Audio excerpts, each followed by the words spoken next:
जिधर जाते हैं सब उधर जाना अच्छा नहीं लगता। मुझे पामाल रास्तों का सफर अच्छा नहीं लगता। गलत बातों को खामोशी से सुनना, हामी भर देना, बहुत हैं फायदे इसके मगर अच्छा नहीं लगता। आज मैं आप सबसे ये पूछना चाहती हूँ कि आप सबकी नजरों में आजादी क्या है? सिर्फ 15 अगस्त के दिन सोशल मीडिया पर स्वतंत्रता दिवस की बधाई देना आजादी नहीं। व्हाट्सएप पर अपना स्टेटस लगाना ये आजादी बिल्कुल नहीं। नमस्कार, मैं हूं मोनिका सवाल के एक नए एपिसोड में आप सभी का तहे दिल से स्वागत करती हूं। दोस्तों, आपका ये कहना था कि इस बार 15 अगस्त पर आपको भाषण की एक नई स्क्रिप्ट चाहिए, तो जी आपका हुक्म सर आंखों पर। इस बार आपके लिए लेकर आई हूँ 15 अगस्त पर दिए जाने वाले भाषण की बिल्कुल नई स्क्रिप्ट। इस अंदाज में यदि आप स्पीच देते हैं, भाषण देते हैं, तो आपका जो भाषण होगा वो बाकियों से बिल्कुल अलग हटकर होगा। ये मेरा आपसे वादा है। तो आपको अग्रिम शुभकामनाएं देती हूँ 15 अगस्त के लिए, और जमकर तैयारी कीजिएगा, बहुत अच्छे से अपनी स्पीच को तैयार कीजिएगा और बिल्कुल निडर होकर आत्मविश्वास से अपनी स्पीच को दीजिएगा। तो चलिए शुरू करते हैं आज का ये खास वीडियो।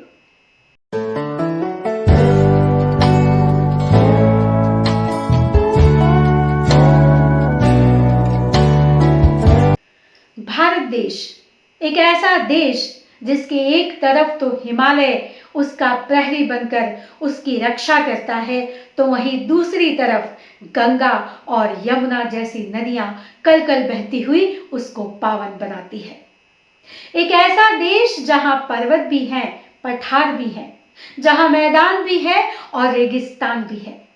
इतनी सारी भौगोलिक विविधताओं के बावजूद पूरा भारत देश एक है। ये एक ऐसा देश है जहां विभिन्न प्रकार के धर्मों को मानने वाले लोग हैं, जहां विभिन्न प्रकार के मजहब और जातियों को मानने वाले लोग हैं, लेकिन उसके बावजूद पूरा भारत देश एकता के सूत्र में पिरोया हुआ है। और यही विशेषता पूरी दुनिया में इसे अलग खड़ा करती है।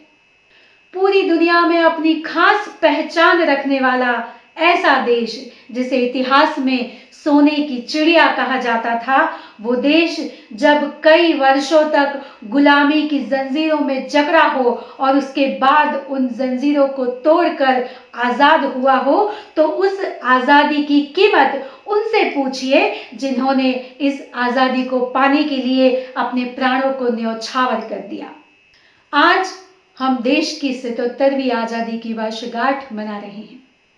आज से ठीक 77 वर्ष पहले हमारा देश आजाद हुआ था। आज मैं आप सबसे ये पूछना चाहती हूं कि आप सबकी नजरों में आजादी क्या है? आजादी का महत्व क्या है? स्वतंत्रता क्या है? सिर्फ 15 अगस्त के दिन सोशल मीडिया पर स्वतंत्रता दिवस की बधाई देना आजादी नहीं। सिर्फ एक दिन व्हाट्सएप पर अपना स्टेटस लगाना और ये दिखाना कि हम तिरंगे झंडे का कितना सम्मान करते हैं, हम इस देश का कितना सम्मान करते हैं, ये आजादी बिल्कुल नहीं। दोस्तों, यदि हम वास्तविक अर्थों में हमारी आने वाली पीढ़ी को इस आजादी के महत्व को समझाना चाहते हैं, यदि हम चाहते हैं कि हम अपने नौजवानों को इस स्वतंत्रता का महत्व बताएं, तो हमें उन्हें ये बताना होगा कि ये जो आजादी हमें मिली है, ये जो आजाद खुली हवा में हम सांस ले रहे हैं, ये आजादी हमें एक दिन में नहीं मिली, बल्कि इस आजादी को पाने के लिए, इस स्वतंत्रता को पाने के लिए कई लंबे समय तक, कई अरसे तक हमारे देश के वीरों ने अपने प्राणों को न्यौछावर किया, लंबे समय तक संघर्ष किया, उसके बाद हमें ये आजादी मिली है। प्रेरणा शहीदों से हम अगर नहीं लेंगे, आजादी ढलती हुई सांझ हो जाएगी, और यदि वीरों की पूजा हम नहीं करेंगे, सच मानो वीरता बांझ हो जाएगी, सच मानो वीरता बांझ हो जाएगी।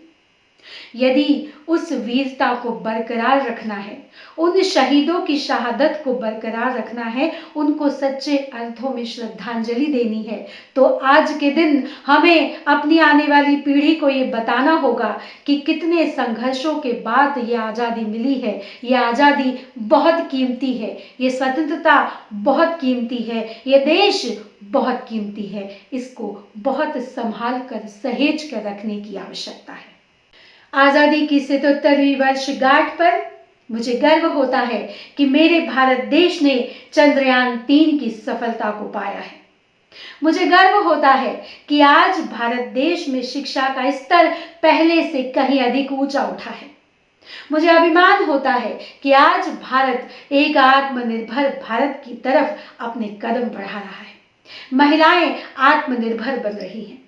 वो भारत देश जहां पहले गंदगी थी, पोल्यूशन था, उसे देखकर लोग यहां आने से कतराते थे, वो भारत देश आज पर्यटकों को अपनी ओर खींच रहा है और जीरो पोल्यूशन फ्री की तरफ अपने कदम को बढ़ा रहा है।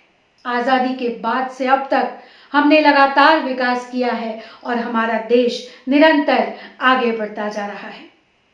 लेकिन उसी समय मेरी रूह कांप उठती है जब देश के अंदरूनी दीवारों में कुछ सरसराहट महसूस होती है, जब देश में मणिपुर जैसी घटनाएं होती है और पूरा देश शर्मसार होता है, तब मैं ये सोचने पर मजबूर हो जाती हूं कि आजादी के इतने वर्षों के बाद भी, चंद्रयान-3 की सफलता के बाद भी महिलाओं के प्रति, इस देश में मजहबी झगड़ों के प्रति हमारे देश के लोगों की मानसिकता, हमारे समाज की मानसिकता को हम क्यों बदल नहीं पाए। देश में घटी ऐसी घटनाएं हम सभी को शर्मसार करती हैं और ये सोचने पर मजबूर करती है कि वो धरोहर जो हमारे अमर जवान हमें सौंप गए थे, उस धरोहर को सहेजने में कहीं कोई त्रुटि हो गई। उस उद्देश्यों की पूर्ति हम नहीं कर पाए जिन उद्देश्यों के साथ हमें ये धरोहर हमारे अमर शहीदों ने सौंपी थी, जिसके लिए उन्होंने अपने प्राणों की आहुति दी थी, वो मान्यताएं हम समाज में स्थापित नहीं कर पाए। मुझे सर्वेश्वर दयाल सक्सेना जी की कविता की चंद पंक्तियां याद आती हैं कि देश कागज पर बना नक्शा नहीं होता, कि एक हिस्से के फट जाने पर बाकी हिस्से उसी तरह साबुत बने रहें। देश कागज पर बना नक्शा नहीं होता। इस देश के हालात अगर ऐसे ही चलते रहें तो हम इस देश को एकजुट रखने में सफल नहीं हो पाएंगे। आजादी के इतने वर्षों के बाद अगर देश में ऐसे हालात पैदा हों तो हमें आत्मचिंतन, आत्ममंथन करने की आवश्यकता है। सिर्फ एक दिन तिरंगे झंडे को लहराने से देशभक्ति साबित नहीं होगी। सच्चे अर्थों में देशभक्ति तब होगी जब हम सब समाज में, देश में महिलाओं का सम्मान करें, उनके अधिकारों की रक्षा करें। हम अपने दायित्वों का, अपने कर्तव्यों का पालन ईमानदारी से करें, इस देश का सम्मान करें। राजनीति, धर्म, हर चीज से उठकर सबसे पहले देश है और देश सर्वोपरि है, इस बात को स्वीकार करें। हर एक धर्म, हर एक मजहब को इस देश में अपने धर्म का पालन करने का अधिकार है, अपने मजहब का सम्मान करने का अधिकार है और यही इस देश की विशेषता है। अनेकता में एकता लिए हुए भारत अपनी खास पहचान पूरी दुनिया में रखता है, तो हमें उसे कायम रखना है और इस देश के वर्चस्व को और ऊंचा उठाना है, इसके मान सम्मान को और बढ़ाना है। तभी हम उन शहीदों के प्रति सच्ची श्रद्धांजलि दे पाएंगे और आज के इस दिन को सार्थक कर पाएंगे, साथ ही आने वाली पीढ़ी को भी सही रूप में संदेश दे पाएंगे। जिधर जाते हैं सब उधर जाना अच्छा नहीं लगता, मुझे पामाल रास्तों का सफर अच्छा नहीं लगता। गलत बातों को खामोशी से सुनना, हामी भर देना, बहुत हैं फायदे इसके मगर अच्छा नहीं लगता। गलत बातों को खामोशी से सुनना बंद कीजिए, गलत के खिलाफ आवाज उठाइए, अन्याय के खिलाफ आवाज उठाइए। इस देश के मान और सम्मान को ऊंचा उठाइए। इस देश को हर एक चीज से सर्वोपरि रखिए। तभी हम सच्चे अर्थों में आज के दिन को सार्थक कर पाएंगे। धन्यवाद। जय हिंद, जय भारत। मुझे यकीन है कि जब इस स्पीच को आप अपने ऑफिस, अपने कॉलेज, अपने स्कूल में देंगे तो पूरा ऑडिटोरियम तालियों की गूंज से भर जाएगा। मेरी ढेर सारी शुभकामनाएं आपके साथ हैं। दोस्तों, यदि आज आप मेरे चैनल पर पहली बार आए हैं तो प्लीज मेरे चैनल को सब्सक्राइब कर दीजिएगा और साथ ही बेल आइकन को प्रेस कर दीजिएगा ताकि आपको मेरे आने वाले वीडियो के बारे में जानकारी मिल सके। दोस्तों, यदि आपके कोई सुझाव हैं, आप किसी विषय पर मुझसे बात करना चाहते हैं, किसी विषय पर स्क्रिप्ट चाहते हैं, तो आप मुझे कमेंट बॉक्स में बता सकते हैं या फिर आप मुझे मेल कर सकते हैं। मेरा जो मेल आईडी है वो मैंने नीचे डिस्क्रिप्शन बॉक्स में दिया है।